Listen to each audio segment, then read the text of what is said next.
В Ак'ярі лунали сирени, а рух Керченським мостом перекривали. Кримські моніторингові групи повідомляли про ракетну небезпеку.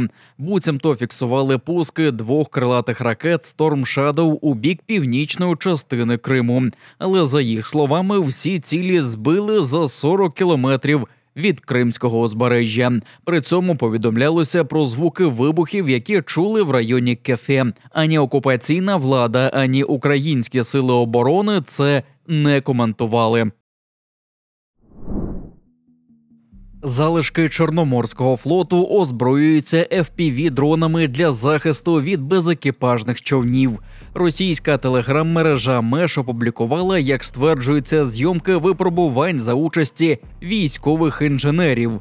На кадрах FPV-дрон злітає з кам'янистого берега і летить над морем. Невдовзі опиняється над моторним човном і вибухає. Стверджується, що дрон оснащений уламковою бойовою частиною, яку можна активувати на відстані від бека. Мовляв, цього буде достатньо, щоб знищити морського малюка чи магуру, які зазвичай несуть близько 300 кілограмів вибухівки.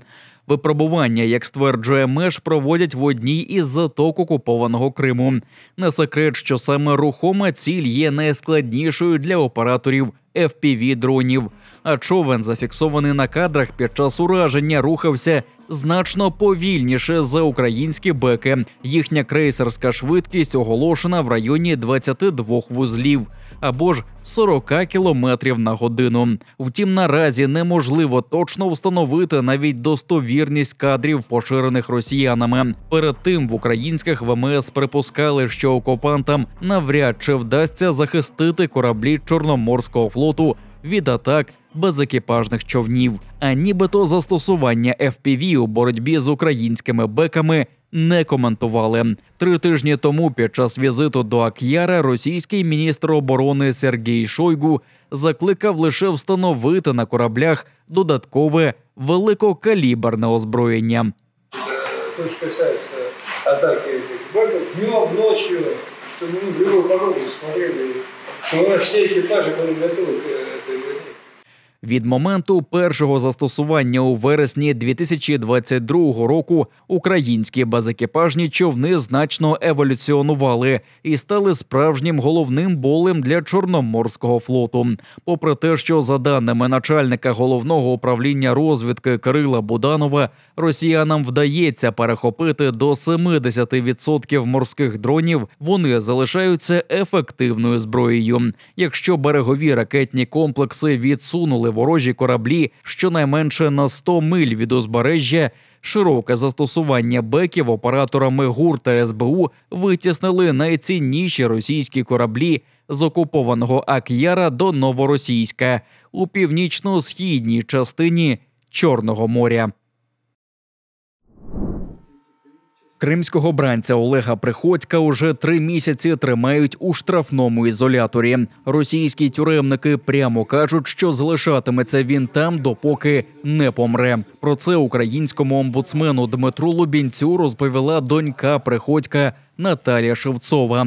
За її словами, тюремники колонії номер 2 Краснодарського краю отримали наказ зверху на фактичне убивство бранця. Омбудсмен додав, що передав звернення до уповноваженої з прав людини в Росії Тетяни Москалькової щодо встановлення обставин загрози життю українського політв'язня Олега Приходька та притягнення до відповідальності причетних до тортур над ним. Нагадаю, що росіяни незаконно засудили жителя Сакського району Криму Олега Приходька до 5 років позбавлення волі, звинувативши у нібито зберіганні вибухівки і плануванні вибуху у будівлі Генерального консульства Росії у Львові. Він публічно демонстрував українську ідентичність і зневагу до окупаційного режиму навіть під час судилища, пережив тортури та психологічне знущання.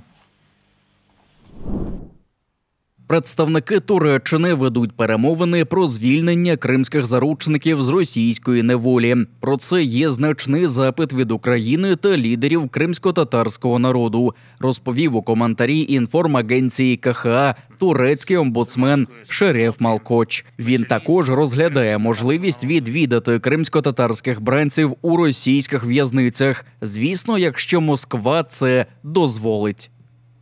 Rusya tarafından olumlu bir cevap alalım. Для початку треба отримати позитивну відповідь від Росії.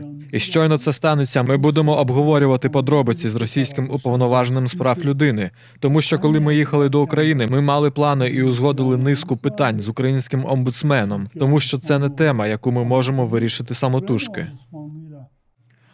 Малкоч також заявив, що під час візиту до України наприкінці березня оглянув умови у таборах для військовополонених росіян. Зазначив, що їх тримають в покращених умовах в'язниць і обіцяє перевірити умови утримання українців під час прийдешнього візиту до Росії. Шереф Малкоч повторив тезу турецького президента Реджепа Таїпа Ердогана про прагнення якнайшвидших українсько-російських перемовин, але додав, що Туреччина виступає за справедливий мир для України. Поділитися історіями кримських воїнів, полеглих у бою з російським ворогом, пропонують у представництві президента України на півострові. Це можна робити на платформі пам'яті «Меморіал героїв», заповнивши форму, доступну за QR-кодом на вашому екрані. Розповідаючи про людину, яка народилася в Криму та загинула в боях за Україну, вкажіть її ім'я та прізвище, рід військ і підрозділ. Додайте кілька рядків про героя та його фото. Це допоможе зберегти пам'ять про кожного і кожну, хто віддав життя у боротьбі за визволення своєї батьківщини від російських загарбників.